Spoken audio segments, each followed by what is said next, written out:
In this video, we're going to look at solving this three-dimensional system of differential equations with constant coefficients, and we do have a homogeneous system. So this is the kind that we have been solving using eigenvalues, so we might rewrite this in matrix form. So I'm just going to use the x vector to represent the vector of variables x, y, z, and then our coefficient matrix, which we've been calling A, times our vector x. So there's the system of differential equations written in matrix form. And so when we use eigenvalues and eigenvectors to solve that, we're going to start by finding the eigenvalues of this matrix A.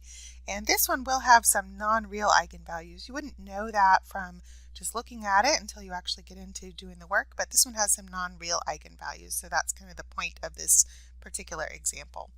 All right, so to find the eigenvalues, we're going to start by writing a minus lambda I, so subtracting lambdas on the main diagonal. And then we're going to take the determinant of that and set that equal to 0. And when I take the determinant of this, I'm going to notice that I have a lot of zeros in this bottom row, so I'm going to expand along that bottom row.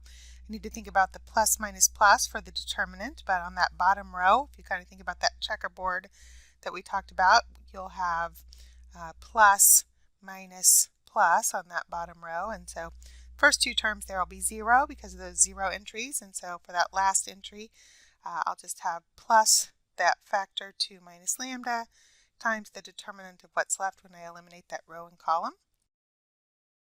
Okay, and this determinant is already partially factored, so I already have the factor 2 minus lambda. I don't want to multiply that part out, but the part that I have in the brackets here, I'll want to go ahead and multiply that out.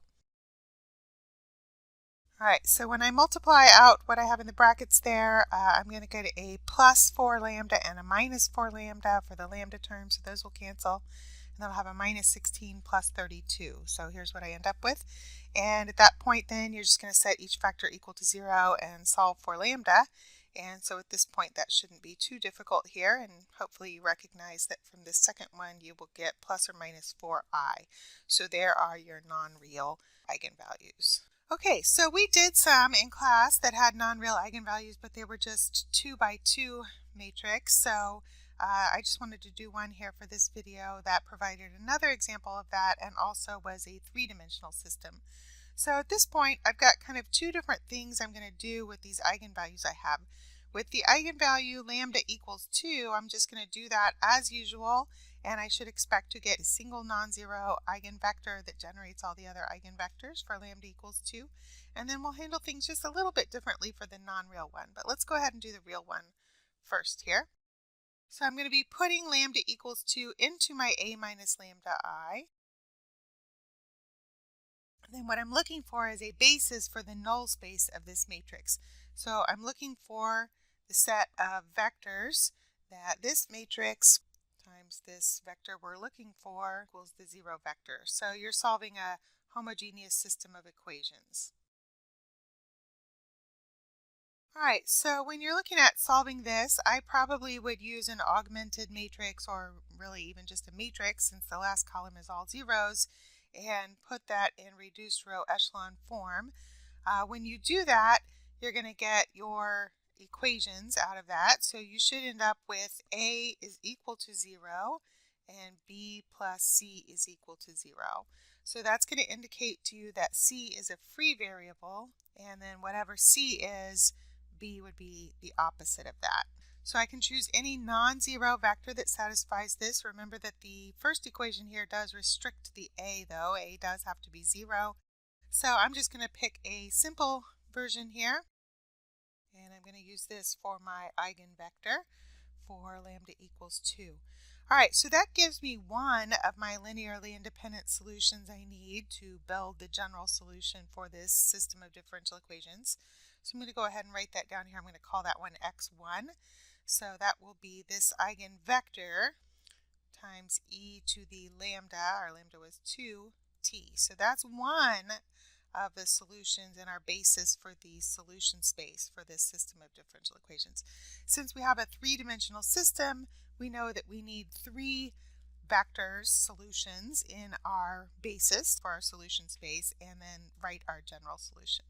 Okay, so I'm going to scroll back up here, and then we're going to talk about the non-real eigenvalues that we got. All right, so for the two non-real eigenvalues that we got, I don't really need to do both of them because their eigenvectors will be conjugates of each other. So I'm just going to choose one of them. I usually just choose the one with the plus, but that's just preference. And I'm just going to put that into my A minus lambda I matrix. And just like what I did with the real eigenvalue, what I'm going to look for here is a basis for this eigenspace. So I can think about writing a matrix equation where I have that matrix times just an arbitrary vector ABC is equal to the 0 vector, or I can just write it out as a system of equations. I'm going to do it like that. I'm not going to be able to probably use a reduced row echelon form of a matrix for this one because of the imaginary numbers. Most matrix calculators won't handle imaginary numbers, so I'm going to have to do this one by hand. Fortunately, it comes out pretty easy with the numbers that I've chosen here.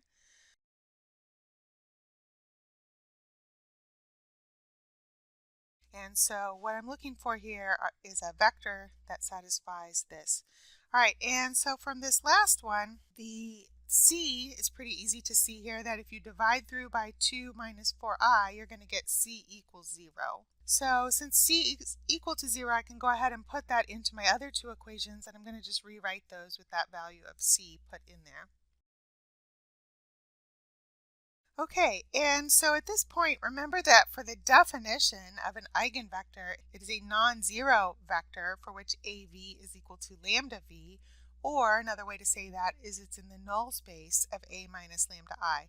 So because it is a non-zero vector, there has to be a solution to this system of equations that is other than the trivial solution where all the variables are 0. So I already have C restricted to be 0. You should expect every time you do one of these problems at this step that you're going to have infinitely many solutions to this little system of equations that I have right here. What that means is that these two equations are really the same equation twice. Sometimes that's hard to see when you're working with non-real numbers. One way you could see that for this one is if you multiply this second equation through by, say, 1 plus I. That would make the first terms the same. So I would have negative 4 minus 4i times a for the first terms. And if you go ahead and FOIL that out with the 1 plus I times the 4 minus 4i, you should also get 8 for that. So that the last term there will be 8b on both equations as well. So you don't necessarily need to do that to see that they are the same equation twice, but they always should be the same equation twice. If they're not, you have an error somewhere in your work. All right, so what I need here, again, just like the last problem, is just a non-zero set of values, A and B, that make these equations true. And since it's the same equation twice, I can choose to use either one. I'm going to use the top one here, and I'm just going to move the A term to the other side of the equation. So that top equation, I'll have 8b equals 4 plus 4i times a, and then maybe I'll divide through by 4 here, noticing that 4 is a common factor in everything.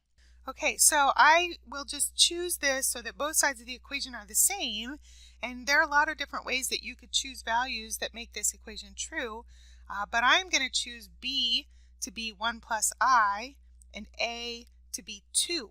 So that both sides of the equation would be 2 times 1 plus I. So this is a place where a lot of times students choose the wrong thing. Maybe they'll let b be 2 because they're looking at the coefficient and a be 1 plus I, but then both sides of the equation are not the same. So I'm choosing values here so that both sides of the equation are the same.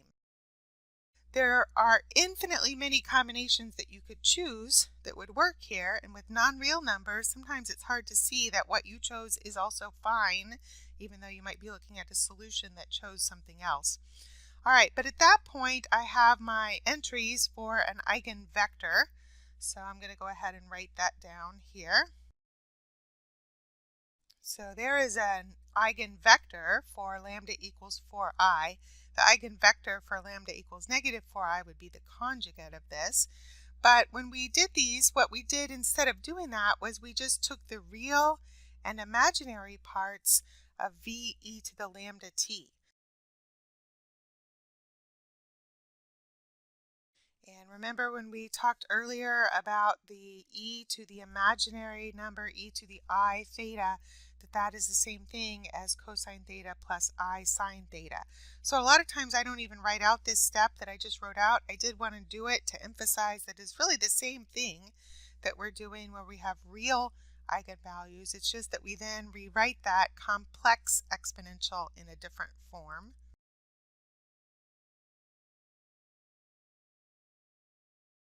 Okay, so e to the I theta is cosine theta plus I sine theta. So we're going to put it in this form. And then essentially what I want to do is I want to break that apart into the real and the imaginary parts of that. And that will give me my x2 and my x3. So there are different ways that you can write this out. I'm going to write out more steps than I might sometimes just so that it's clear here in the video. I'm going to go over here to finish this. So I'm going to go ahead and just distribute through this function that I have outside the vector. And when I do that on the middle component, I'm going to go ahead and simplify at the step where I have I squared.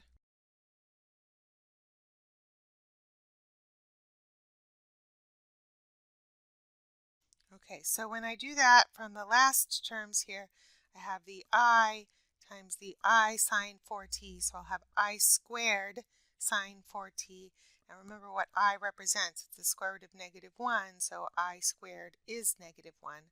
So instead of I squared sine 4t, I'll have minus sine 4t.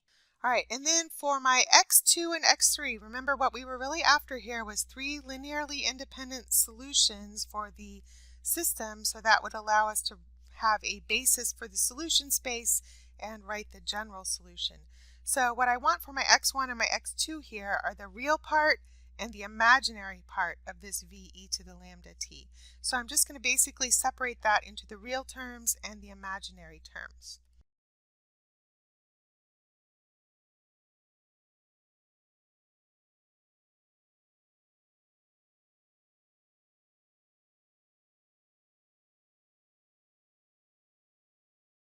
Okay, and just to make sure that you're careful with all of those coefficients and that you get the right terms in the right places, so especially on that middle row, our real terms are the cosine 4t and the minus sine 4t, and then the imaginary terms are the other two terms that are there. And notice here that I don't have in my solution here I sine 4t plus I cosine 4t, just the imaginary part of the a plus bi form.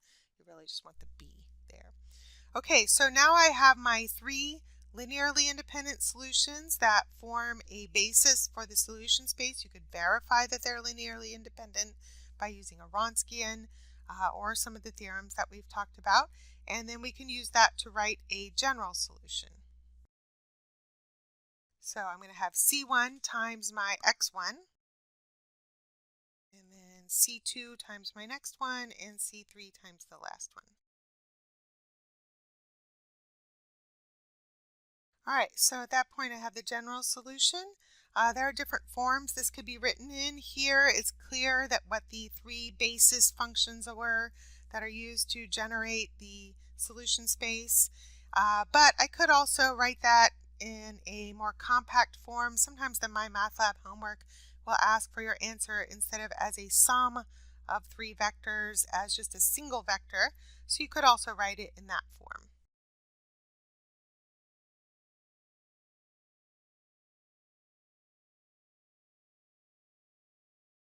So this would be an okay form too. There's other ways you could write that.